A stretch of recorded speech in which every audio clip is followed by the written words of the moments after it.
C'est bon, c'est allumé? Oui, Merci. je t'en prie. Bonjour tout le monde. Le principe des rencontres Antipasti, c'est à chaque fois une rencontre avec un auteur pour essayer de comprendre un petit peu son parcours, comment est-ce qu'il est arrivé, là, pourquoi il fait des pieds de nez sur scène et il gagne des prix pathétiques. Et puis surtout sa méthode et essayer d'un peu comprendre un peu comment il travaille, ses projets, tout ça. Donc aujourd'hui, on est content parce qu'on reçoit Pixel Vengeur. Bonjour madame. Bonjour. Et puis on va animer ça. Donc moi je suis Thomas donc de Maison Fumetti, puis on anime ça avec Fabien Groslot. Voilà. De Vie de Cocagne. Alors on va le dire tout de suite, on va pas trahir. On est aussi tous les deux, moi et Thomas, les éditeurs de Pixel Vengeur sur un de nos titres. Donc c'est important de savoir ça quand même, je pense. C'est parti ? Allons-y. C'est construit comme un repas un petit peu les antipastis, sauf que là on mange pas parce qu'on est tous pleins à la fin du week-end. Et donc la mise en bouche, on va essayer de revenir un peu sur tes origines en fait. Et là on a eu l'idée complètement dingue de pixeliser ton visage. C'est une idée de qui? C'est de toi, ça, je c'est pense. moi, Hein. ça, ouais. D'accord. C'est le côté visuel que j'ai. On n'a pas fait ça pour rien, hein, parce que Pixel Vengeur. Donc le pseudo déjà, qu'est-ce que ça veut dire, d'où ça vient, et quelles sont les sources de cette drôle d'idée? Eh ben, les sources, je sais plus trop vraiment quand et quoi, mais et pourquoi. Mais je pense que c'est principalement parce qu'à une période de ma vie, je faisais du dessin sur papier. Et à un moment, on m'a fait découvrir dans un tas d'ordinateurs perdus dans une pièce et on m'a dit débrouille-toi avec ça. C'était dans les années 89, par là, 7 même, 5, je sais plus trop. Et c'était des tas de trucs Thomson, MO5, c'est des trucs qui datent des années... je pense qu'il devait y avoir même des Atari, vraiment un tas d'ordinateurs. Et on m'a dit, on ne sait pas quoi en faire. Et on va te payer le SMIC. Et tu vas te débrouiller avec ça. Tu vas essayer de nous sortir des trucs avec ça. Donc j'étais avec un copain qui était un petit peu plus technique que moi. Et tout cela se passait chez Roland Moreno, qui est l'inventeur de la carte à puce. Donc il y avait des mecs en costard dans tout le bâtiment. Et puis nous, deux mecs qui faisaient des bruits bip, bip, bip, bip, bip, bip, bip, bip, bip, et on faisait bouger les trucs. Alors les mecs ils passaient la tête par le bureau, ils regardaient et en fait tout a commencé là quoi. J'ai découvert les machines et ça m'a franchement bien plu. Même le soir on regroupait toutes les machines et on faisait de la musique vraiment binaire. On les connectait ensemble, on les démarrait. C'était assez rigolo d'ailleurs. Ça doit faire marrer quelqu'un dans la salle. Et c'était vraiment expérimental quoi. Et on a commencé à faire des animations. J'ai fait des animations aussi pour comment on appelle ça là, l'ancêtre de l'internet en France. Je me souviens plus. Minitel, voilà, c'est ça. Voilà, je faisais des petits machins qui faisaient ça, qui s'allumaient, qui s'éteignaient. C'était vraiment génial quoi. Voilà. Et ça c'est la partie pixel. Et pourquoi Vengeur? Je sais pas, parce que je trouvais ça cool. C'est tout, quoi. C'était super cool. Ma femme me disait, mais c'est un peu crétin. Je dis non, c'est cool. Et maintenant, je suis super content parce que je connais plein de gens qui me disent, ah, j'aurais aimé avoir ton pseudo et tout. Terreur graphique, par exemple, c'est pas. Il s'appelle Terreur graphique, c'est un petit peu à cause de moi, hein, je pense. C'est du plagiat même. Non, grave. On va parler de ton humilité un peu aussi après. On va commencer par tes dessins à la main. On va voir comment tu dessines à la main. Voilà. Ouais, assez bien. Vous avez vu, j'ai été noté assez bien. C'était en 67. Donc là, c'était quoi l'idée? C'était un dessin pour toi? C'était quelque chose de scolaire? La poule est en fait une entité nazie. Non, c'est pas vrai. Venue de l'espace. Non, je me souviens plus. C'était à mon avis une illustration pour une poésie sur codec, je sais pas quoi. Franchement, je sais pas du tout. J'ai que retrouvé que ça. Normalement, je dessinais principalement des dinosaures. Mais j'en ai pas retrouvé, j'ai pas pu en retrouver, c'est dommage. On va donc pendant qu'on est dans ton enfance, là, on va aller dans ton premier choc au niveau de la BD, a priori, un choc très important pour toi. Et c'est vrai. Ça, moi, j'avais à peu près 7 ans, 7-8 ans, et je lisais Pif, et j'ai flashé sur Guéluron, sur les dessins de César, Tristus, Rigolus, et bien sûr Rahan, Docteur Justice, tous ces trucs-là.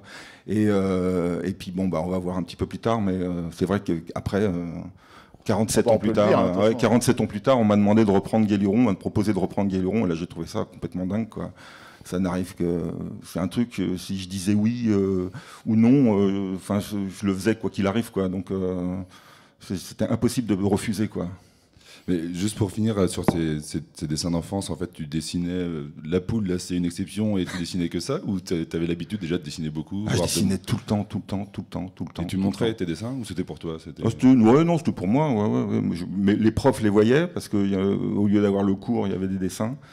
Et à un moment, j'ai dit à mes parents, je crois que je vais arrêter. Et on va faire une petite école de dessin, et puis je vais me démerder un peu, quoi. Et ils l'ont bien pris? Et ils l'ont super bien pris, en fait. Ils ont été super cool pour ça. Ça, j'ai eu de la chance, ouais.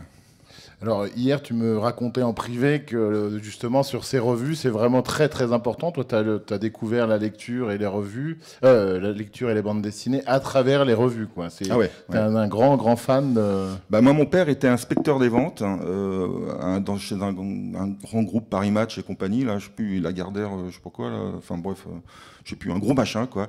Et inspecteur des ventes, il ramenait systématiquement en fin de semaine et en fin de mois des paquets de bouquins que je lui avais commandés, quoi, de revues.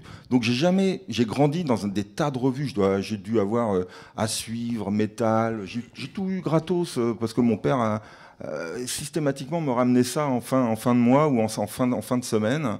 Les Charlie Hebdo, les Harakiri, tout ça. Mais j'ai été abreuvé à ça. Et très vite, quand j'ai voulu commencer la bande dessinée, la première chose que j'avais à faire, c'est pas du tout faire des albums. J'en ai rien à faire de faire des albums. Et c'était vraiment publié dans la presse, parce que moi, je suis un enfant de la presse, vraiment. Hein, c'est l'encre. Mon père, je me souviens, m'avait emmené dans les imprimeries de François. C'était magnifique à voir, les trucs qui partaient dans l'odeur de l'encre. Enfin bref, on va pas faire pleurer dans les chaumières non plus. Là, on a mis deux grandes influences, je trouve, qui te résument bien, c'est-à-dire Harakiri, le journal Bête et Méchant. C'est ton côté potache et humoristique. Et puis à côté, on a le métal hurlant. Donc là, c'est un faux Druyet, parce que ça a été dessiné par Moebius. Si, il y a du Druyet, parce que toute la coiffe au-dessus, c'est Druyet. Toi, c'est signé.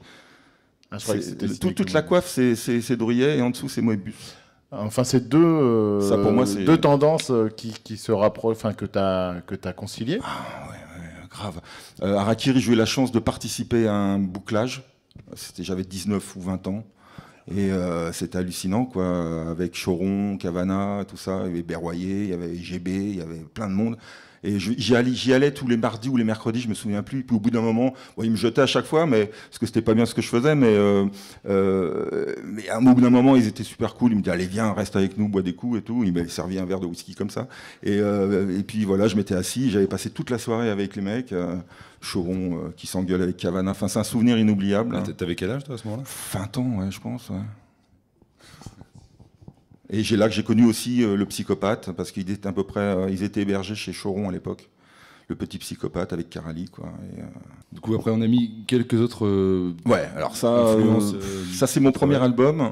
C'est Black et Mortimer nique le système. Et c'est en fait le principe, c'est deux gars de banlieue en survêtement qui viennent dans des planches hyper connues de grands auteurs. Grand auteur, oui, on dit ça. Et qui foutent le dawa, quoi, qui foutent le souk. Mais je reprenais, ce qui m'amusait, c'est de reprendre intégralement les planches et d'y glisser mes personnages qui foutaient le foutoir, quoi, qui mettaient le foutoir. Et donc, voilà, ça m'amusait de dessiner Druyet parce que je suis un grand fan.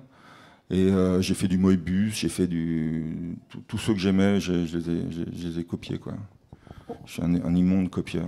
Ben, on va voir au fur et à mesure qu'on va présenter ton travail, mais toi, tu fais une BD qui est beaucoup fait de citations.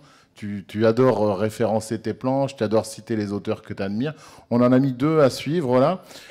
Après, parmi d'autres, parce que tu me disais que tu en avais des dizaines et des dizaines, essentiellement américains. Tu es un grand fan de comics et de BD américaines. En fait, c'est plutôt les... Pas vraiment comics. Bon, j'aime les grands dessinateurs de comics, mais je suis plus, voilà. Corben, par exemple, pour moi, est quelqu'un de très important. C'est un type qui est capable de tout faire et de faire le pire comme le meilleur, et c'est ça que j'aime bien. il peut te claquer une page incroyable et après faire une case complètement pourrie, parce que l'important, c'est pas ça, quoi. Tu vois, il te fait le truc, et puis après, bon, il te va te faire un petit dessin, parce ça l'embête un peu, il le fait, pouf, pouf, et puis ça s'enchaîne. Il est capable de tout faire, du pire comme le meilleur, et à chaque fois, c'est vachement bien, quoi. Bon, faut aimer les femmes un petit peu généreuses, et les hommes, comment dire, généreux aussi. Mais bon, ça c'est une époque, hein, c'est toute une époque, ça. Hein, pour moi, c'est un peu derrière moi maintenant. Hein, mais c'est vrai que quand je passe dans une librairie et que je vois un Corben que je n'ai pas, même si j'ai déjà beaucoup de choses dedans, je craque généralement. C'est aussi de la BD très populaire. C'est des BD presque jetables, je pense, qui étaient imprimés sur du mauvais papier. Oui, maintenant ça vaut une fortune, mais ces trucs-là, à l'époque, c'était vraiment un travail, d'abord en plus avec le travail que faisait en couleur, les travaux que faisait en couleur Corben, c'était vraiment gâché sur du papier tout pourri, alors que le type il travaillait comme un dingue en mélangeant les techniques, c'était incroyable, quoi. Toi, t'es collectionneur un peu, t'as beaucoup de livres, ça, chez toi Ouais, je suis collectionneur, j'ai des trucs, mais principalement des romans. Je suis très fantastique, des années 30 à 50, le pulp. Je commence à avoir pas mal de trucs, et je suis un grand fan de tout ce qui est Robert Howard, le créateur de Conan, qui a écrit des milliers de trucs incroyables, complètement différents. Et j'aime le fantastique, quoi, une littérature qui n'existe plus vraiment maintenant. Ça n'existe plus maintenant, le fantastique, je trouve.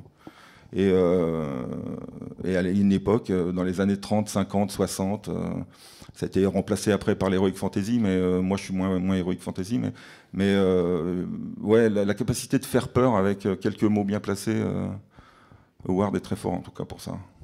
Alors on va passer à une influence française cette fois. Est-ce que ça c'est le plus grand choc de ta vie, ça? Arzac, je dirais pas le plus grand choc de ma vie, mais c'est un truc. Je pense que le plus grand choc ça a été Druyet surtout, parce que soudain fallait tourner le journal et le mettre dans un autre sens où tu dépliais le truc. Je dis putain, on peut faire ça, quoi. Et tout est possible. Mais lui c'est un ovni, quoi. Tout le monde le dit, quoi. C'est un type. Moi, je l'ai vu travailler. Comment fait-il, quoi? Et là, ces pages-là, je suis quasiment sûr qu'en noir et blanc, là, qu'il n'a pas fait de crayonné, quoi. Il est capable de ça, ce bonhomme. Sur le garage hermétique, en plus, mais c'est certain qu'il n'en a pas fait, parce que c'est le tout dernier qui est sorti, là, le chasseur des primes, et il ne faisait pas de croquis. Il y allait directement, comme ça. C'est un taré, quoi. Alors, on retourne maintenant à toi. Ça, c'est tes premières planches. Ça on en a mis deux en face à face, si tu veux bien les commenter. T'es sûr? Comme tu veux. Ça date de quand, ça? Je sais pas, c'est 80, je sais pas, 80 je pense. Non, peut-être pas l'ordinateur, non. L'ordinateur, c'est ma première page réalisée sur un ordinateur. C'est pour ça qu'on les a mis en face à face. À gauche, on a une partie donc, que tu as fait à la plume, j'imagine, enfin à l'encre. Je sais plus. Et puis à droite, c'est la première page donc, que tu viens de dire en BD numérique. C'était pour Spirou, et bien sûr, ils m'ont jeté comme une grosse vache. Et parce que c'était pixelisé de partout. Mais c'était rigolo, moi j'aime bien, en plus l'histoire est pas mal. C'est un temps très très éloigné maintenant. Ah ouais, très très éloigné. Je signais mon vrai nom. Il n'y avait pas Photoshop, il n'y avait pas de tablette. Ouais, c'était sur Paint, je crois. Ouais. Je crois que ça c'était sur Paint. Et donc c'est dessiné à la souris. Souris, bien sûr. Bah oui, il n'y avait que ça. Hein. Donc c'est pixel par pixel, ça? Non, quand même pas. Non, je tirais des traits, mais bon, le trait il était comme ça, mais ça marchait. Il fallait s'accrocher, quoi. Mais la plupart des personnages sont... non, en fait, non, je disais de face, mais non, en fait... Non, j'étais vraiment taré à cette époque. Hein. Mais c'était rigolo, ça m'amusait de dessiner avec autre chose qu'un crayon, en fait. Est-ce qu'en même temps, tu dessinais quand même à la main, ou tu t'es vite focalisé complètement sur le dessin quand je suis tombé sur la machine, je suis devenu dingue avec la machine, quoi. J'ai voulu découvrir de nouveaux trucs, les machins, les Amiga, je suis parti dans tous les sens. Et quand j'ai découvert le Mac, et puis le premier Photoshop, ou le deuxième, je sais pas, alors là, je me disais, ça y est, c'est bon, quoi. C'est incroyable. Mais t'es quasiment un des premiers à dessiner vraiment. Non, il y en a d'autres, il y en a franchement d'autres. Hein. Je pense. Mais de la BD, je sais pas. Mais après, je sais pas. Tu sais, on fait ça dans notre coin, mais ça fait très longtemps que je fais ça quand même. Sur ordinateur. Parce qu'après, t'as plus jamais dessiné, si, à la main. Ouais, j'en fais un petit peu, quoi, mais très peu. pour faire des originaux et les offrir pour aider des gens, quoi. J'ai fait Rail la dernière fois. Mais c'est une souffrance. Je suis là avec mon pinceau et je fais CTRL Z, non, mais non, parce que CTRL Z, c'est pas possible. Je suis là et je suis tendu. Au bout d'une demi-heure, je suis en sueur, j'en peux plus. Je suis là, mais c'est pas possible. En fait, il faut que je m'habitue. Il faudrait que je redessine plus souvent, quoi. Mais je dessine tout le temps, remarque, mais sur l'ordinateur, quoi. Mais c'est un outil, hein, l'ordinateur. C'est un pinceau. Hein. Mais je kiffe vraiment l'objet. Hein. Vraiment, je kiffe. Hein.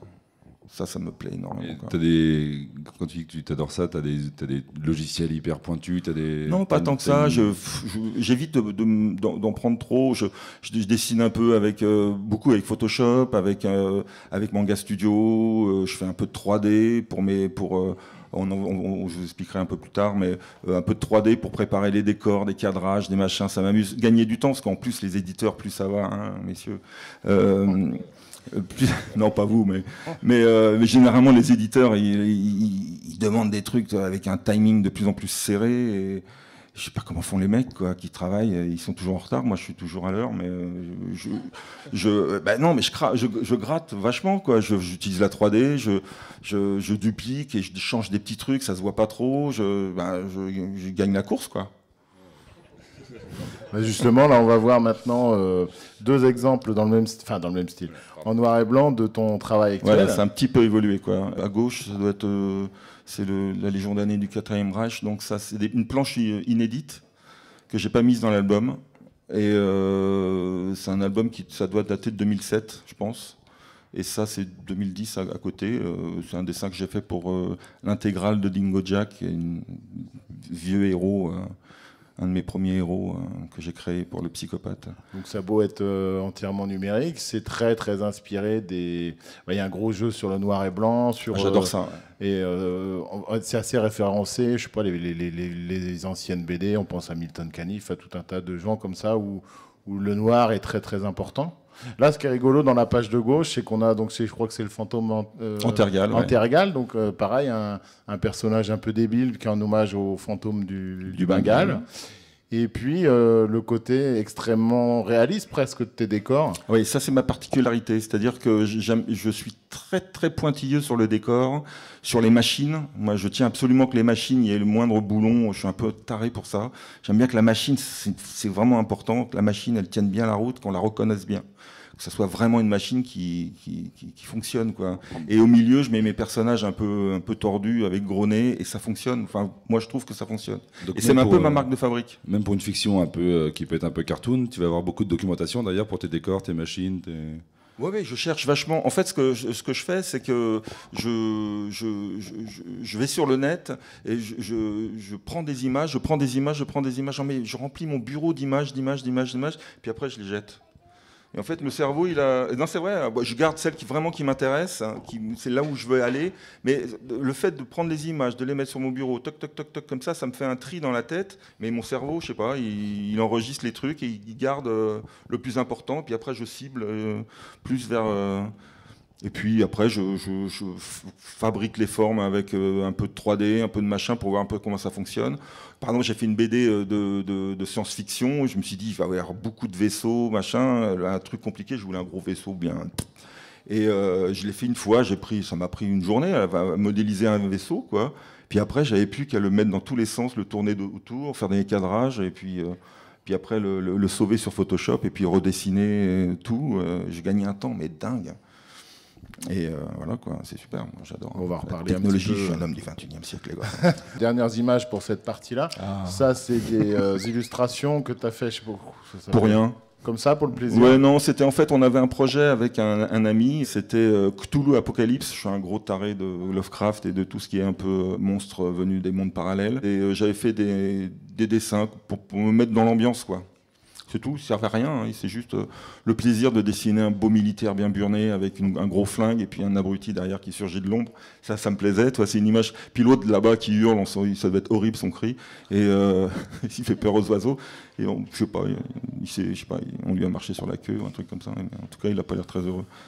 En tout cas, quand on voit ces images-là, on pense à tout un tas d'illustrateurs de science-fiction. Je sais pas, moi, j'y connais pas grand-chose, mais il y en a des dizaines. On pense aux couvertures de je sais pas, Amazing Story, des trucs comme ça. Des pulps. Et encore une fois, tu baignes dans le pulp et tu baignes dans ces références-là, quoi. Ah oui, complètement, complètement. Ça, moi, je regrette que maintenant, quand on publie un livre, ça soit une photo, un truc pourri. Ça me débecte, quoi. Et tu vois, moi, tous les bouquins que j'ai chez moi, les couvertures, elles claquent, quoi. Tu vois, toute la collection de Néo, les nouvelles éditions Oswald, avec comment il s'appelle, Nicolet au dessin, c'est une tuerie, quoi. Et ce qu'il y a à l'intérieur, en plus, c'est excellent. Toute la collection fantastique de Marabout avec les dessins de Henry Lievens et tout. Ou de Pierre Joubert, les vieux, ça c'est plus jeune, c'est plus jeune, mais c'est magnifique, je les ai tous, quoi. J'ai plus de place. Et je sais pas, on montre pas tout ton travail, on montre juste des évocations, mais t'en as fait, toi, des couvertures, ou ça, c'est quelque chose... Malheureusement non, parce que personne ne demande vraiment de faire des couvertures. Ils ne demandent plus de faire des couvertures. Non, mon kiff, c'est de faire mes couvertures d'albums, par exemple, là. J'adorerais que sur un roman, tu vois, on puisse donner l'espace à faire un très beau dessin qui évoque pas forcément ce qu'il y a dans le livre, mais ce qu'a chopé l'illustrateur, soit sa vision à lui, quoi. Moi, ça me manque, ça me manque terriblement. Les Américains font ça encore, c'est magnifique. Parce que finalement, quand tu fais des illustrations, c'est plutôt pour toi, pour ton plaisir, ou pour tes recherches. Mais j'ai besoin de ça. T'as pas forcément de gros travail pour des affiches ou pour... Non, malheureusement, j'adorerais faire ça, quoi. Mais... On va revenir un petit peu rapidement sur tes premières publications et puis peut-être focaliser après. On a choisi deux travaux vraiment que tu mènes actuellement de front, quoi, pour focaliser un peu là-dessus. Et donc les premiers, effectivement, on a mis les revues, parce que comme tu disais, toi, tu avais une lecture de revue et en fait, tu as vite cherché, dès que tu t'es remis à la bande dessinée, c'était ça ton objectif, en fait, c'était de chercher là-dedans, quoi. Moi, ce qui m'intéresse, c'est de travailler dans la presse. J'adore l'énergie qu'il y a à rendre un boulot, même imparfait, mais c'est pas grave. L'important, c'est que l'intention y soit, et puis même, par exemple, mon fluide. Des fois, je tente des trucs dans le journal et lorsque les albums sortent, j'ai changé des petits trucs après parce que ça allait pas, quoi. Quand j'ai vu avec le troisième œil, quand tu regardes le truc publié dans le... Non, c'est vrai, quand tu regardes le truc publié dans le journal, tu dis ah ça marche pas et tout, et je change, quoi, pas systématiquement, mais et j'adore ça. Et travailler dans la presse, c'est un truc. Moi, j'ai baigné là-dedans, c'est impossible de... Moi, j'avais arrêté, j'ai fait de la musique, j'ai fait un peu de jeux vidéo, j'ai fait des trucs comme ça à un moment. Avant, je travaillais dans le Petit Psychopathe illustré et j'ai arrêté. Je gagnais trop d'argent, bien sûr, et j'ai fait autre chose et de la musique, tout ça. Et puis dès que j'ai un peu éclusé tout ce que je pouvais. Ça me plaît. Voilà, je commençais à m'emmerder là-dedans. Mon but, c'était de revenir dans la BD et je suis revenu très vite dans la bande dessinée et avec la machine. Et dès que j'ai proposé des planches sur ordinateur, tout le monde a pris, quoi. J'ai pas compris. Donc on a mis aussi, je sais pas si t'as un mot de plus à dire. Non, mais tu me disais que c'est Carali, le premier, tu avais envoyé tes planches à Carali et en même temps à Fluide Glacial. Ouais. Et c'est Carali le premier qui t'a répondu. Oui. Alors j'ai dit ouais, super et tout. Et 10 minutes après, il me retéléphonnait parce que j'avais envoyé un dossier. Ah, je dis genre, il veut prendre ça. Ah, puis je veux prendre ça aussi. Et puis je vais prendre ça. Et puis alors je me suis rassis, j'ai bu un grand verre et je dis c'est pas possible. Et puis 2 jours après, il y a Delpierre, le rédac chef de l'époque de Fluide Glacial, qui me téléphone et qui me dit ah, je voudrais ça, puis ça aussi, puis ça aussi. La même chose. J'ai dit ben non, je suis désolé, j'ai déjà tout vendu au psychopathe. Et il m'a dit c'est pas grave et tout. Tu me proposeras d'autres trucs et tout. Et puis voilà, c'est comme ça que c'est parti. Hein. Et c'est directement, enfin, t'es devenu très vite en fait un régulier de ces. Pas Fluide. Fluide, j'ai mis 10 ans à vraiment être un régulier. C'est très dur de rentrer dans Fluide. Moins maintenant, mais à mon époque, c'était vraiment très très dur. J'avais le pied, je connaissais tout le monde. J'étais dans les hors-séries, j'étais dans la Gazette de Frémion. Voilà, c'est comme ça qu'on rentre à Fluide, hein, normalement.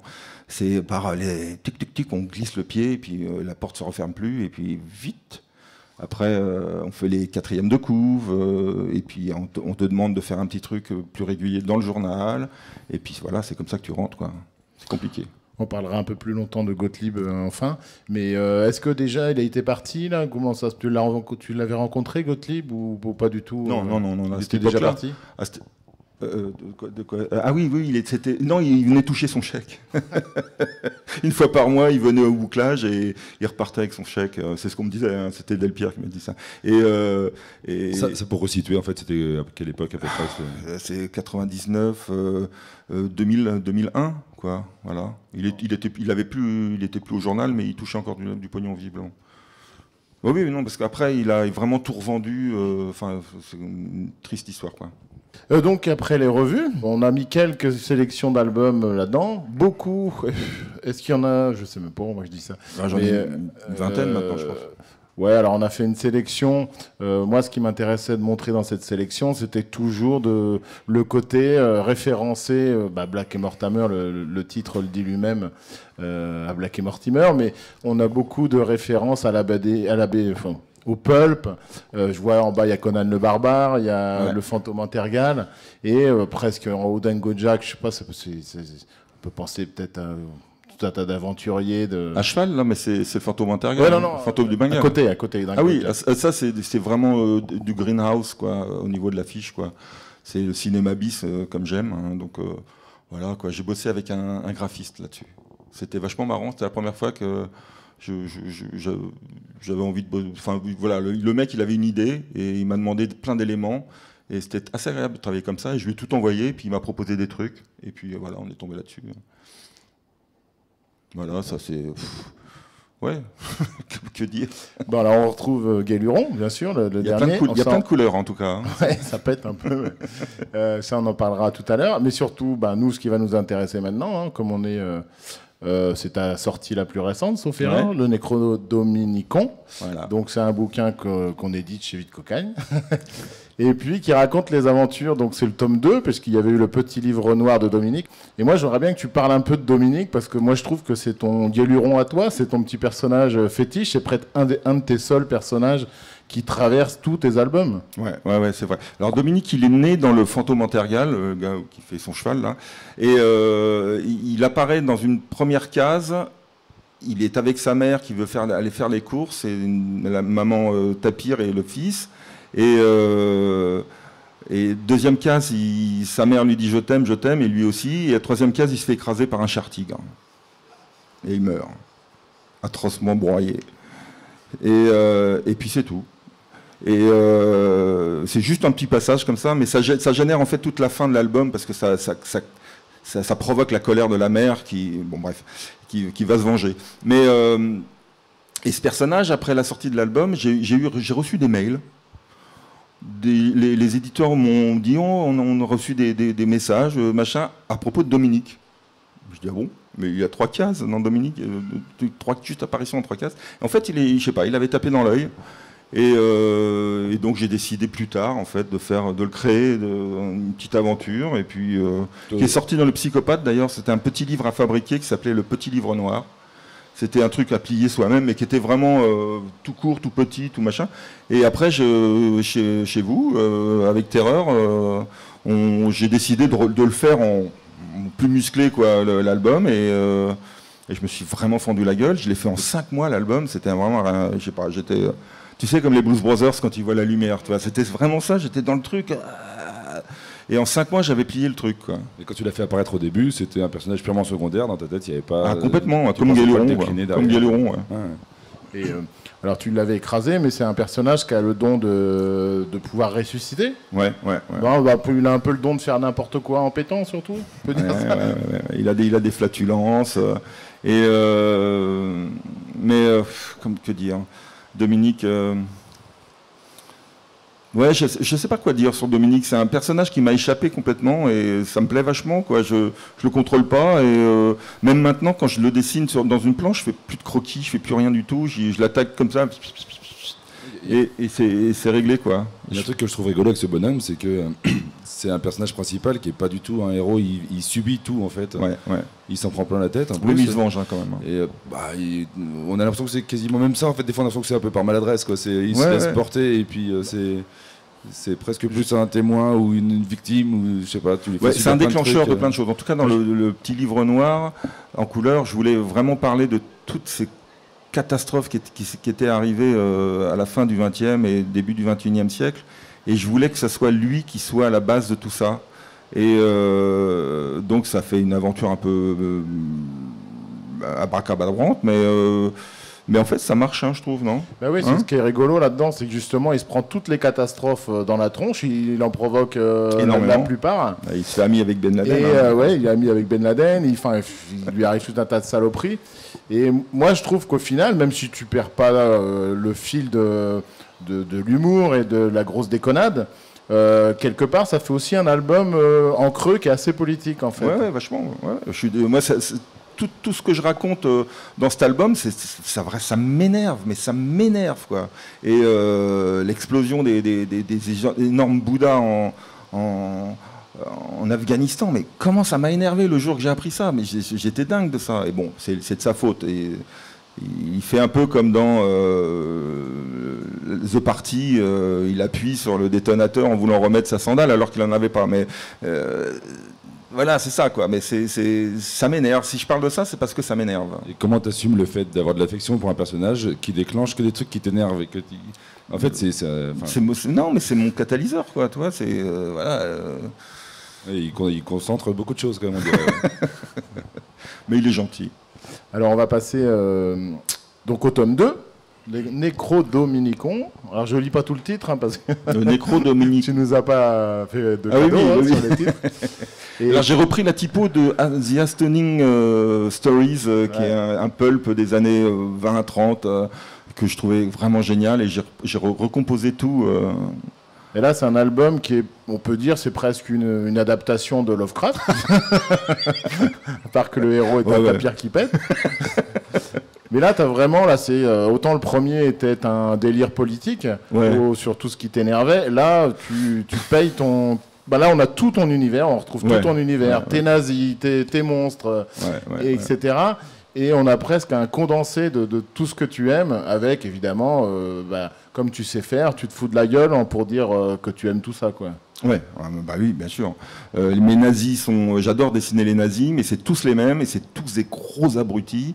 Et ils ont tous la même gueule. Est-ce qu'il ne faut pas expliquer en 2 mots pourquoi tu adores dessiner les nazis, quand même? Qu'est-ce que c'est que cette passion pour les nazis? Je sais pas, je trouve que ça fait des super méchants, quoi. C'est vrai, il n'y a pas plus méchant qu'un nazi, quelque part, non? Enfin, moi, c'est personnel, hein, mais après, chacun partage son truc. Mais moi, l'important, c'est que le méchant soit vraiment méchant. Et abruti, bien sûr. Et donc, le nazi doit être... Enfin, le nazi, pour moi, est la cible idéale, quoi. C'est vraiment le personnage parfait, quoi.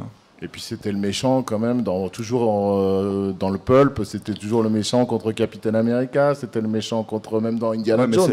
Enfin, tout un tas, c'est le méchant, c'est un faux nazi, quoi. Dans le pulp, il n'y en a pas vraiment des nazis. Hein. C'est devenu, tu vois, pas une icône, mais c'est la représentation du gros méchant, quoi. Un nazi dans toutes les histoires un peu à la con, des films de guerre ou de même pas de guerre, Indiana Jones, il y a toujours un nazi qui traîne. Après, c'est remplacé vaguement par les Russes, mais... C'est vrai, non? Moi, c'est simple. Hein, puis j'aime bien, je sais pas. J'avais cette idée aussi de faire une comparaison avec le logo Darty et le logo de la Croix gammée rouge. Ça, j'avais trouvé cette idée. Je me disais quand même, Darty, ils sont forts, quoi. Hein. Si vous analysez bien le logo Darty, si vous remettez tout en forme, ça fait une Croix gammée, je suis sûr, moi. Donc tu es un Illuminati, je crois. Bien sûr. La théorie de la Terre creuse, c'est mon truc. Et non, j'adore tout ça, hein, franchement. Et donc tout à l'heure, je blaguais un peu pour dire que c'était une adaptation, mais c'est vraiment une histoire adaptée d'une nouvelle ou d'un roman? Non, un roman, c'était Par-delà les montagnes de la folie. Mais bon, c'est parce que ça se passe en Antarctique et qu'il y a Lovecraft. Mais moi, il suffit d'un rien. Moi, j'avais envie de faire un avion dans la tourmente, percuté par un monstre volant, et puis voilà, l'aventure commence. Tiens, je vais être cru, mais des fois on a l'impression que tu as encore des plaisirs quand on commence à dessiner, en fait, et qu'on a envie de se faire plaisir à foutre tous les éléments dans le même bouquin. Comme tu dis, on va mettre des nazis, et puis un avion, et puis après une pieuvre, et puis après... Oui, mais carrément, il y a le côté best-of à chaque fois, quasiment. Tu joues avec tes jouets, en fait. Ah ouais, mais carrément, j'aime bien ça. Puis de toute façon, dans tous mes albums, il y a des tentacules, donc... C'est un principe de base chez moi. Il faut du tentacule. Alors moi aussi, ce que j'aime bien dans ce livre, c'est que non seulement tu mets tous tes jouets, mais tu mets aussi toutes tes techniques. C'est-à-dire que tu t'essayes, on va avoir de l'ancrage traditionnel, entre guillemets, des noirs et blancs comme on a vu. Là, on a une page, je crois que c'est la première page du livre, où là, on a entièrement des aplats numériques, des matières... Ouais, à la peinture, à la gouache, quoi. J'essaye d'imiter la gouache, parce que je suis un grand fan de Pierre Joubert. Sa technique m'a flingué, quoi. Quand je l'ai vu faire de la gouache aquarellée, moi, je suis incapable de faire ça. Et j'ai essayé, hein, j'en ai pourri du papier, hein, je peux te dire. Et puis j'ai essayé de faire la même chose sur ordinateur, hein, ce rendu un peu... et je trouve que ça marche pas trop mal. Et les aplats sont presque trop propres. Mais non, mais voilà, quoi. J'aime bien mélanger ça. Puis j'avais envie de commencer l'album avec quelque chose de très nature, très... Tu vois, quelque chose de... Voilà, on sait pas du tout ce qui va se passer ensuite, quoi, tu vois. Alors, en plus, c'est une séquence, je ne sais plus exactement, mais tout d'un coup, tu décides de faire entièrement demi-tour et on arrête la jungle, finalement, on va aller dans l'Antarctique. Non, c'est pas ça. Non, c'est plus tard. Un petit peu plus tard. T'as pas lu l'album, toi? Si, je l'ai lu. Mais enfin, il y a un côté comme ça. Comment tu écris ton histoire? Est-ce que tu l'écris avant ou c'est pareil? J'aime pas cette question. Eh ben, tant pis, on va la poser quand même. J'écris pas du tout. C'est une totale improvisation de bout en bout? Ouais, complètement. En fait, ce que je fais pour quasiment chaque album, je ne les garde pas, je devrais le faire d'ailleurs. J'ai une grande feuille, je crée un grand trait, et puis bon, j'ai vaguement les débuts, je note, oh là un peu de gag, oh là un truc d'humour, j'ai vaguement la fin, et puis bon, pouf, pouf. Puis après, le papier, je le perds généralement. Tu sais quand même à peu près où tu vas, tu sais si tu parles d'un truc de 50 ou la pagination. Moi, ce qui m'intéresse, c'est de trouver des nouvelles formes d'humour, enfin d'amener un gag, tu vois, emmener le lecteur vers un truc et puis intervenir et dire pop, couper, voilà, je crois qu'on va dans le mur, ça va pas du tout et tout, on recommence, on revient à la page 15, tu vois, ça j'aime bien, tu vois, ou voilà, le coup du blog, typiquement, moi ça m'a, voilà, note de blog, je mets un moment, c'est une note de blog, je raconte une baston infernale, ça me fait gagner 2 jours de boulot quand même. Alors c'est juste un mec qui raconte ses trucs avec une mise en couleur à 3 balles. Et puis hop, j'ai gagné 2 jours de boulot en expliquant une baston monumentale. Ouais, parce qu'on ne te paye pas beaucoup, c'est surtout pour ça que tu as fait ça. Ouais. Il y a une autre technique que tu as dans ce livre, c'est que tu as invité tout un tas d'auteurs, dont moi et Thomas, à faire des planches pour toi. Donc ça c'est des planches, enfin des dessins quoi. Oui, je préfère. Tu as essayé de les incruster un petit peu partout, donc tu as gagné pas mal de temps aussi là-dessus. Ouais. C'est ça que l'on retrouve un peu le côté collégial que tu as dans les revues. Mais ça j'adore ça. Je faisais dans le gros Dingo Jack là-dedans, j'ai plein d'invités. C'est vraiment un truc qui me plaît. J'aime bien mélanger, j'aime bien faire des clins d'œil aux potes, j'aime bien. Ça me plaît, quoi. Moi, je m'amuse avec ça. J'aime bien. Moi, quand je vois mon nom dans une bulle de Edika, tu vois. Je suis content, ça me fait plaisir. Il a pensé à moi il y a quelques secondes. Là, il l'a fait il n'y a pas longtemps. Ça m'a fait plaisir. Et c'est ce genre de conneries. Mettre un nom sur une bibliothèque. Je mets toujours des noms des gens que j'aime bien, quoi. Tu vois. Et vous y êtes pas. Hein. Et voilà, ça j'aime bien ce genre de truc, quoi. Je suis très comme ça. Je suis old school pour ça. On va attaquer un peu sur la partie plus classique de ton travail par rapport à la planche précédente. Des nazis. On retrouve ton ancrage et puis ton utilisation du noir. Là, tu me disais que tu avais une particularité sur cette planche quand il y a des grandes perspectives, il y a des architectures. Je voulais savoir comment toi tu travaillais là-dessus. Alors ça c'est de la 3D. Tout ça c'est de la 3D, mais je recopie tout, quoi. Donc je prépare les masses en 3D, je fais l'escalier, les choses, je rajoute après, ça reste très succinct. Les pièces, les couloirs, je gagne un temps fou. Et j'ai un stock de couloirs que j'ai fabriqué avec des portes, machin, et tout, et je gagne un temps incroyable à faire ça. L'escalier, l'ascenseur, c'était un petit peu plus compliqué, mais en fait, je travaille avec des grosses masses et après, je mets ça en calque sur le Photoshop et je redessine par-dessus. Et là, je pars dans mon délire, je fais mes trucs et après, je place mes personnages. On peut voir un petit peu justement ta technique sur un extrait d'un bout de case que tu as commencé à dessiner. Ouais, là c'est un bout de case. Là c'est vraiment un truc vraiment de recherche de personnages. J'ai besoin d'avoir une bande de têtes de cons. Et j'aime dessiner les têtes de cons. C'est une passion chez moi. Je peux pas. Et je les adore. Et regardez-les, ils sont beaux. Et là c'est en cours de travail. C'est pour le prochain Guéleron, ça d'ailleurs. Peut-être on se rend pas tous compte du boulot numérique qui est pas.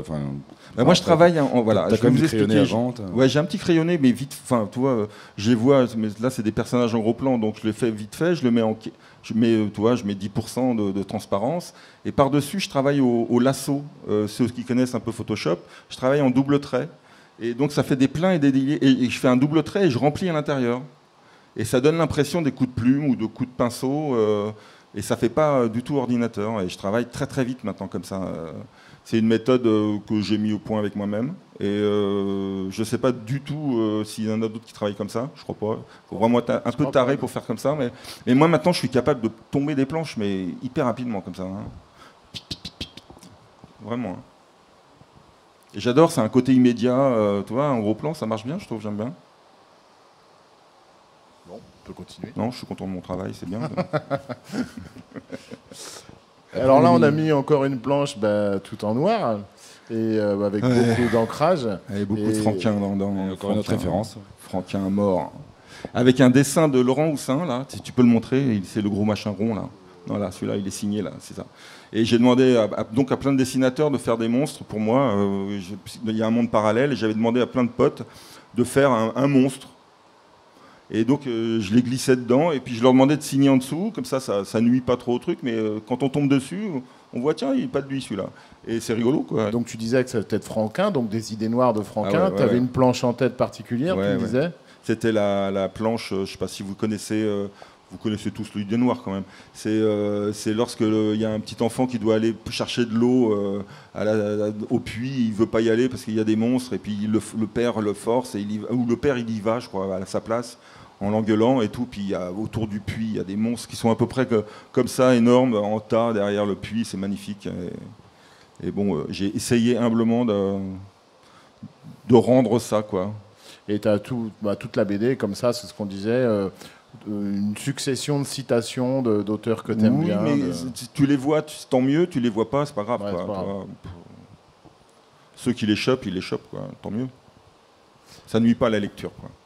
Mignardise, alors Mignardise, d'habitude, c'est un peu les à côté du travail de dessinateur. Là, on a choisi de mettre quand même ton travail de dessinateur, mais un aspect que nous, on trouve très particulier, c'est ton travail sur Galuron, quoi. Ouais. Parce que c'est quand même, dans une carrière, c'est reprendre un personnage qui existe déjà, c'est en plus travailler avec un scénariste, ce que tu faisais pas forcément avant. Donc on a l'impression quand même que quand on lit ton parcours, c'est quelque chose d'assez particulier qui en plus oriente aussi maintenant la suite, puisque tu travailles sur le tome 2 là. Oui. Mais ça, c'est quand même, quand Yann Linding m'a proposé il y a 2 ans, si ça m'intéressait de reprendre Galuron, moi qui avais lu Galuron à l'âge de 7 ans dans Pif, 47 ans plus tard, on me demande de reprendre le personnage. Comment dire non, quoi. C'est impossible, quoi. Et c'est un honneur, c'est un cadeau qu'on vous fait, quoi. Et donc j'ai tenté le truc parce que Gottlieb n'était pas au courant. J'ai fait des essais, on lui a envoyé. C'est quand même le patron de l'ancien, c'est toujours le grand patron de Fluide. Et on l'a envoyé. Puis il était enchanté du truc et il trouvait l'idée géniale. Et puis voilà, c'est parti. Et moi. Reprendre Galuron du vivant de Gottlieb, j'étais en sueur, j'ai dû comater 2-3 fois. Et j'ai demandé à Fab Caro, avec qui je voulais bosser, si ça lui disait de faire participer avec moi, parce que je devais vraiment me concentrer sur le dessin, quoi. Je voulais faire exactement du Gottlieb. Je ne cherchais pas du tout à prendre le personnage, à l'amener vers... Non, ça ne m'intéresse pas du tout. Je voulais vraiment reprendre du Gottlieb, le faire vivre, une continuité de l'album. Peut-être s'il y en a d'autres, c'est rajouter dans le tome 2, j'y rajoute mes décors. Donc Gottlieb ne faisait très très peu de décors. Moi, j'ai tendance à, vous avez vu, mes décors, c'est ma grande passion. Et donc j'en mets maintenant des décors, j'en rajoute dans le tome 2 et ça va être autre chose dans le tome 2. Et puis voilà, quoi. Et ça a marché et puis l'album se porte très très bien. Alors là, avant que tu nous parles un petit peu, je crois que tu l'as rencontré du coup, et je pense que c'était une grande émotion pour toi, je crois me souvenir. Est-ce que tu peux nous en dire 2 mots ? J'ai sonné à sa porte, il m'attendait, il a ouvert, et il y avait un énorme dessin original de Jean Solé derrière, où c'était un dessin d'Hendrix qui joue de la guitare. J'ai vu ça, je suis rentré comme ça, le truc est vraiment énorme. Et Gottlieb, malheureusement, avait à l'époque un fil dans le nez pour l'aider à respirer, parce qu'il avait beaucoup fumé, donc il avait une déficience au niveau des poumons. Et je me suis pris les pieds. Je me suis pris les pieds dans le truc. Il s'est pris comme ça, il dit ah, ça commence bien et tout. Et puis il s'est marré comme un con. Et moi j'étais mort de rire, mais super gêné. Et puis en fait, ça a totalement détendu la situation. Et c'était assez drôle. Et il m'a dit viens mon petit gars. Et il me parlait comme ça, avec son accent. Je sais pas si vous l'avez déjà entendu parler. Il avait une gouaille ouais, très, très parisienne. C'était rigolo, quoi. Et puis voilà, on s'est marré toute l'après-midi. Il était fatigué, mais on a senti qu'au fur et à mesure, il a quand même passé sa vie à dire des conneries, à déconner. Et voilà, c'est plus fort que lui. Il déconnait, quoi. Mais on a passé l'après-midi à se marrer, quoi, franchement. Et toi, est-ce que tu as un peu douté quand même à ce moment-là, parce que jamais. Tu donnes un peu l'impression d'assurance dans ton travail, effectivement. Tu voulais bosser dans des revues, tu travailles dans des revues, tu places ce que tu veux faire un peu comme tu veux. Et là, il y a quand même t'attaquer un espèce de monument. Enfin, Gottlieb, c'est une sorte de religion chez Fluide. Ouais, mais bien sûr que j'ai douté, j'étais flippé à mort. C'est pour ça que j'ai demandé à Fab Caro d'assurer derrière. Je savais qu'il était bon, quoi, au niveau du strip. Moi, j'avais imaginé l'album avec des petits strips différentes tailles, machin. C'est le mec pour le job, quoi. Tu vois, c'est quand même un des meilleurs dans le truc. Et il m'a fait ça aux petits oignons. Et effectivement, moi, les premières planches qu'on a balancées à Gottlieb, il m'a fait quelques petites corrections. Mais c'est que dalle, quoi. Et lui, avec lui, il n'y a que moi qui verrais ça, quoi. Il était charmant. C'était un mec magnifique, quoi. Gottlieb, c'était un type. Il savait parler aux auteurs. C'était un auteur. Et il disait fais ce que tu veux. La charte graphique, c'était dur, hein. Fais ce que tu veux, amuse-toi, éclate-toi et fais nourrir, quoi. En gros, c'est ça. Et il a vu, il a supervisé pratiquement la totalité de l'album. Il a regardé un petit peu tout. Il a eu l'album entre les mains à la fin, ouais. Bon, je ne veux pas rentrer dans les petits détails, il y a eu des petits soucis, mais non, tout s'est bien passé dans l'ensemble. Et il a vu l'album. Il était super content du résultat. Et donc, nous, on voulait plaire à Gottlieb, hein, on voulait pas le public, on s'en foutait complètement, je vous le dis tout de suite, hein. Nous, notre but, c'était Gottlieb, faut le faire rire, faut le faire marrer, quoi. Et moi, j'ai une autre question quand je vois ce travail-là par rapport au précédent, c'est qu'on a l'impression qu'avant, ce qu'on disait, c'est que tu avais plein de références, tu aimes bien les placer, tu aimes bien les foutre en l'air aussi un peu quand même. On parle de Lovecraft avant, c'est un hommage un peu... Destroy, c'est pas de la parodie, mais c'est un peu... Mais je me moque pas de lui. Ça. Et là, on dirait que sur Galuron, du coup, tu es arrivé sur un truc très, très, très fidèle. Comme tu dis, tu as voulu vraiment surtout arriver dans les... Et c'était un peu la seule contrainte, c'était on peut pas faire n'importe quoi. Il n'y a pas de charte pour Galuron, mais on peut pas faire n'importe quoi non plus, quoi. On ne peut pas se permettre qu'il fasse caca sur le trottoir, par exemple. C'est un chien, mais non, ça se fait pas, quoi. Ça marche pas, quoi. Je suis désolé, mais ça marche pas. Il y a plein de petits trucs comme ça. C'est un exemple bête ce que je viens de vous donner, mais c'est pour vous dire qu'on peut tout faire, mais non, on peut pas tout faire quand même avec Galuron. Et t'as pas l'impression d'un costume un peu serré, tu fais comme ce que tu veux, et là-dessus tu t'éclates quand même à faire ça, quoi. Ouais, mais là c'est génial, sans déconner. C'est un réel plaisir de dessiner comme déjà Gottlieb. Moi j'adore copier, t'as vu tout ce que je fais, j'adore copier, reproduire, m'amuser à essayer de trouver le trait, les mimiques, les mouvements, les trucs. J'adore ça, j'adore la petite souris, c'est une passion pour moi la petite souris, c'est ce que j'adorais toujours. Là dans mes albums, la petite souris, mais elle est partout, elle est planquée, elle est trucs, elle vit des aventures complètement... Ouais, j'en ai peut-être fait un peu trop dans le premier, mais ouais, c'est ça. Si, je me suis amusé avec ça, hein, franchement. Je m'amuse vraiment avec Galuron. Et là, maintenant, dans le tome 2, en plus, maintenant, je contrôle bien les personnages, donc je m'éclate encore plus, et j'ai pu donc écrire beaucoup plus et mettre mes délires à moi... mais en respectant Galuron, quoi, quand même. Et je me suis fait aider par Frédéric Felder aussi, parce que c'est toujours mieux à deux, quoi, de se marrer. Puis la bêtise, c'est mieux à plusieurs, quoi, quand même. On va regarder quand même un extrait de ce tome 1. Donc là, tu reçois le scénario de Fab Caro. Ouais, qui est torché comme une... il pourrait s'appliquer, quand même. Ça. Voilà, ça c'est voilà. Je recevais ça sur le net. Parce que Fab Caro déteste le téléphone, quoi qu'il arrive. Donc, il m'a envoyé ça. Du coup, tout l'album a été fait sur cette méthode-là. À chaque fois, c'était son... Ouais. D'accord. En fait, avec Fab Caro, quand je proposais des trucs, il disait non. Donc, lui, il avait une idée très précise de ce qu'il voulait en faire aussi, en fait. Oui, je pense. Mais on en avait discuté déjà un peu. Mais je comprends. Hein, moi, j'aime bien travailler maintenant avec des gens aussi. J'aime bien, faire les deux.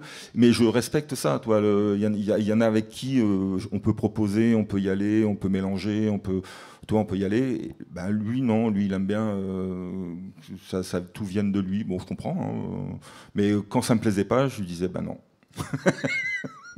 Donc, voilà. Et donc ensuite, est-ce que ça te devient, une fois que tu y as retouché, là on est toujours sur le dessin, tu Et là, fonctionnes pareil sur les différents albums, tu es toujours avec ce qu'on a vu un peu comme méthode Et ça, avant, c'est le début, donc je suis un peu coincé quand même des fesses. Et ça se voit un peu. Le personnage, bon, bah, c'est la méthode Gottlieb, hein, sauf que lui, il les reproduisait à chaque fois. Moi, je vais vous avouer, non. Je dupliquais. Et je changeais un peu la bouche, des petits trucs. Je m'amusais avec la souris. Voilà. Et puis en fait, celui qui est beaucoup plus actif, généralement, c'est Jujube, qui est à côté, le renard fou. Et c'est lui qui bouge, en fait, généralement. Et voilà, quoi. Mais j'aime bien, ça me fait marrer, ça. Et là, j'étais un peu coincé, c'était au début, donc il n'y a pas de décor, on respecte tout, on fait la old school tradition, comme diraient les Rastas. Donc ce tome 1, apparemment, il a une belle vie. Ouais, il a eu un excellent accueil, et puis t'arrêtes pas de faire le tour de France et du monde bientôt. Ouais, bien sûr, du monde de la France. Donc il a une très très belle vie. Ouais. Et donc tome 2. Tome 2, ouais. Et là, du coup, tu sais ce que tu disais à l'instant, tu le co-écris avec Felder. Ouais, et ça, on se marre. C'est une autre méthode, voilà. C'est une autre méthode pour travailler avec un scénariste. C'est que moi, je lui propose un truc. Je lui ai proposé plein de trucs. Lui, il rebondit. Il me repropose des trucs. Je lui dis, oh ouais, ça, non. Et puis, oh oui, ça. Ah, puis ça. Des fois, ces propositions que je refuse nous amènent une autre idée. Et donc, c'est un hamburger de bêtises. Et c'est vachement bien. Ça fait des allers-retours. Notre principe, c'est les mails ping-pong. C'est-à-dire qu'il y a le mail ping et le mail pong. Et à chaque fois, ce truc, c'est comme ça, c'est ping-pong. Et à chaque fois, on s'envoie des mails. C'est les retours de planches. Et ça marche super bien. Et avec Felder, c'est comme dans un rêve, quoi. Vraiment comme dans un rêve. On s'est bien marré. Hein. Donc là, t'en es à quel stade de ce tome 2 Il est quasiment fini. D'accord, pour une sortie prévue fin novembre, je crois, décembre, janvier. Mais c'est pas moi qui décide. Moi, l'album sera c'est bientôt, quoi. En tout cas, c'est fin de l'année, au début de la suivante. C'est ça. Ça, il va s'appeler Guéléron passe à l'attaque.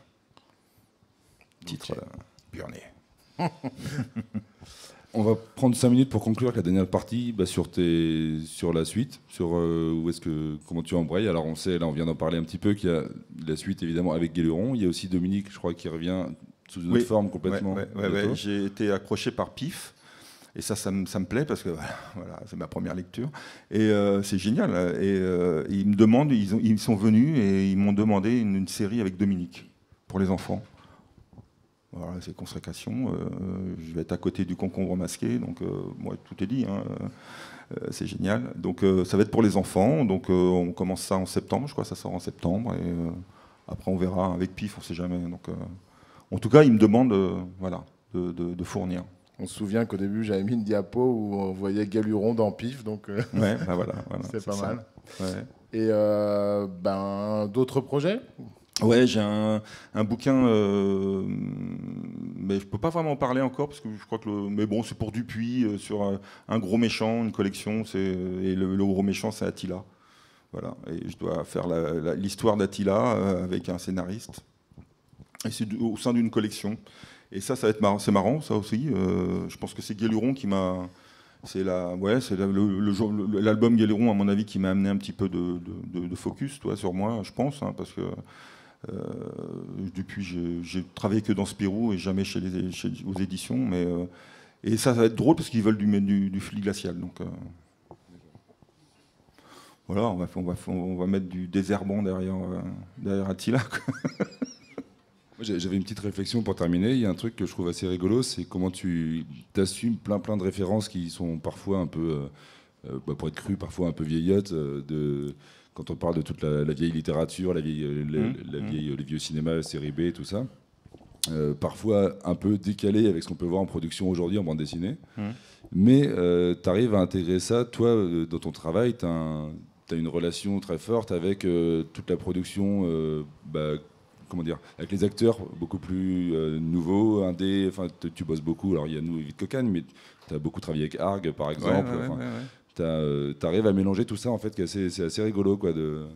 Bah, je viens de là, je travaille beaucoup encore avec des fanzines, tu vois, de rock. Ils me demandent toujours un dessin. Je suis toujours prêt à faire un truc. Je me souviens quand j'étais tout petit, enfin tout petit non, mais quand j'essayais de percer dans la BD, c'est toujours cool, quoi, tu vois. Et moi, s'ils me demandent un petit truc et que ça me plaît, je le fais. Voilà, allons-y, quoi.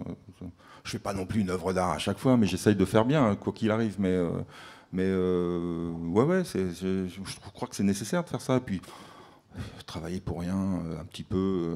J'ai arrêté de travailler. À un moment, dans la bande dessinée, on peut très vite travailler beaucoup pour rien. Ça, c'est quand même un standard chez le dessinateur de BD. Hein. Très vite, on peut demander des trucs pour rien. Mais les fanzines, non, ouais, ça, je suis d'accord. Mais même pour nous, si on parle de notre cas à nous, tu avais commencé sûrement par copinage à travailler avec nous dans la revue Alimentation Générale qu'on avait, que Terreur Graphique avait initié, je ne sais même plus quand c'était, quoi.